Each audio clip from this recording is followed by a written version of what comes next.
আমরা আসলে দাম একটু কমে। এই যে এখন তো দেখলাম আর আমরা গেলে আবার আপনি বলতেছেন যে 90 টাকা, কিন্তু লেখা আছে 100 টাকা। আপনার নিয়ে তো খুব বেশি ভালো না।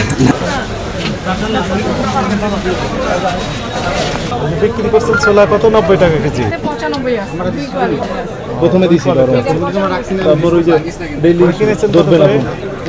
কিনেছেন কত করে? আমারটা রাখান বেড়ে যায়। মানে পরে 1 টাকা আমি বুঝলাম না, আমরা কিন্তু কাজে আসতে পারি কি করে ছাড় দিন। আর বিক্রি করছেন 90। এটা আমার খারাপ লাগে। 95 কারণ 5 টাকা তো প্রফিট করাই লাগবে। কোথা থেকে কিনেন? হ্যাঁ কিনেন কোথা থেকে? আপনার এই যে আড়ত আছে, আবার চক বাজার আছে। ক্রয়ের ক্যাশ মেমো থাকে আপনার কাছে? জি জি ক্রয়ের ক্যাশ মেমো এটা আগেরটা আরো আছে, আগেরটা না, এখন মানে তো আপনার দেখতে চাই। নতুনই। আপনার 2-1 দিনের ব্যবধানে তো দাম বেড়েছে। 87, 88 আর কি। এরপরে এবার 88 টাকা করে কিনছি আর কি। কালকে কিনে নিয়ে এসছি, ওটা 88 টাকা। 87, তাহলে এটা বিক্রি করছেন কত করে? ওটাই হলো আর কি আপনার 90, 95। 87 থেকে 90, 95 দুই রকম হয়ে গেল কেন? মানে আপনার 95, কাউকে 90ও দেওয়া লাগে। অনেক তো বার্গেনিং করে একটা কাস্টমার। এখানে রেট লাগা। আচ্ছা 95 আর কি আমি মানে বিক্রি করি আর কি বেশি। কেউ কেউ হয়তো লিখেছে 90, কিন্তু কাস্টমার কাছে না না, 100 টাকা। আমরা যেটা বলতেছি আবার ওটাই। কেউ বলছেন যে 90 টাকা, কিন্তু বাস্তবে লিখে রেখেছেন 100 টাকা। দুইজনকে আমরা পেয়েছি।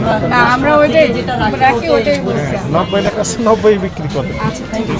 80 টাকা সেভ করার জন্য আমি আমার পরিবারকে নিয়ে আসছি এখানে। কেউ অলরেডি দেখছি যে এখানে আরো 100 টাকা বেশি এরকম ভোক্তাকে থেকে দাম কমাই দিয়ে দিয়েছে না। আমি তো এখানে মূলেতেছি জিনিসটা এখানে আবার 10 টাকা আপনারা আসার পরে ওই দিক থেকে তো আমরা মূলে আসছি, চেক করে চেক তারপরে করে ঘুরে আপনারা আসছি। এখানে ঢুকছি। প্রত্যেকটা যেমন সরিষার তেল এখানে অনেক ডিফারেন্স। অনেক ডিফারেন্স। মানে আমরা আসলে দাম একটু কমে। এই যে এখন তো দেখলাম আর আমরা গেলে আবার বেড়ে গেল, কারণ কি? এটা বুঝছে বাজার সিন্ডিকেট যারা যে আপনারা আমরা আড়ত থেকে কিনি, তো তারা এখন দাম বেশি রাখতেছেন। আমরা তো কত তাদের করে উপর কিনেছেন আপনি? আমি কিনছি 48 করে বস্তা কিনি। অনেকে কম বেশি হইতে পারে, কিন্তু আমি এই দামে বিক্রি করি। কিনছি 48 করে। ক্যাশ মেমো আছে? গ্যাস মামা তো আমরা রাখি না, ফালাই দিই, অনেক কম। এইগুলো নিয়েই তো সমস্যা চলছে। আপনি যে 96 টাকা কিনেছেন বা 48 টাকা কেজি, 4800 টাকা কয় কেজি থাকে? 50 কেজি। 50 কেজি থাকে, ঠিক আছে কিনেছেন। তো কম দামে তো কিনে, আপনার যদি বলেন যে বেশি দামে কিনেছি, কাস্টমারকেও কমে দিই। যখন একটু বেশি বিক্রি হয়, না না, মনে করেন আপনি কিনেছেন, তার প্রমাণকটা কি? Cash memo. ক্যাশ মেমোই যদি আপনার না থাকে, তাহলে তো প্রমাণক থাকলো না। ক্যাশ মামাতে আমাদের অনেকগুলো জমে থাকে।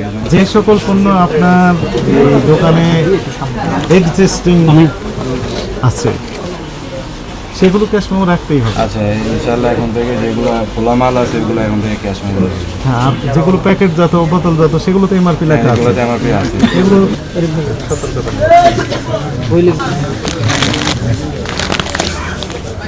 দেখি কোম্পানি থেকে নেন, এই অরেঞ্জ ট্যাঙ্ক না কোথা থেকে নেন? আমাদের তো ওই যে ম্যাক্সিমাম বাইরের আইটেমগুলো এটা বাইরের স্যার। এটা বাইরে কত করে বিক্রি করেন? দিলাম দাম মানে যে কাস্টমারদেরকে গাড়ি থেকে আমাদের কম রাখা লাগে সব কিছু 420, 30 টাকা। বেশি রাখেন না করেন? না না এমনি বেশি রাখা সম্ভব না। সুযোগ নেই। হ্যাঁ, কত গ্রাম আছে এটা? 500 টাকা। Half KG.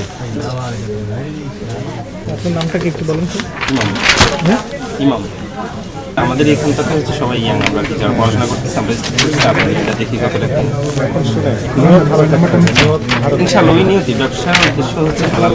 আমি আপনাকে স্যার ফলো করি সবসময়, মানে আগে থেকে ওনাকে নাম লিখতে নাম লিখতে 3-4 তবে দুইজনের নিয়ত ভালো নাই। আর দুইজনের নিয়ত ভালো পাইছি। আলহামদুলিল্লাহ স্যার। দুইজনের নিয়ত ভালো পাই। নামটা লিখে নেবেন। একদম 90 টাকা লেখা আছে, 100 টাকা চেয়েছি। ওর নিয়ত ভালো না। আপনি বলতেছেন যে 90 টাকা, কিন্তু লেখা আছে 100 টাকা। আপনার নিয়ত খুব বেশি ভালো না। না স্যার ভালো, এখন তো রাখি কম, বাট এই যে লেখাটা ওখানে মিস্টেক ছিল। নাম লিখবো জাস্ট। হ্যাঁ, নাম লিখে দেন। নিয়ত ভালো করেন, আল্লাহ বরকত দিন। ইনশাআল্লাহ স্যার, অবশ্যই।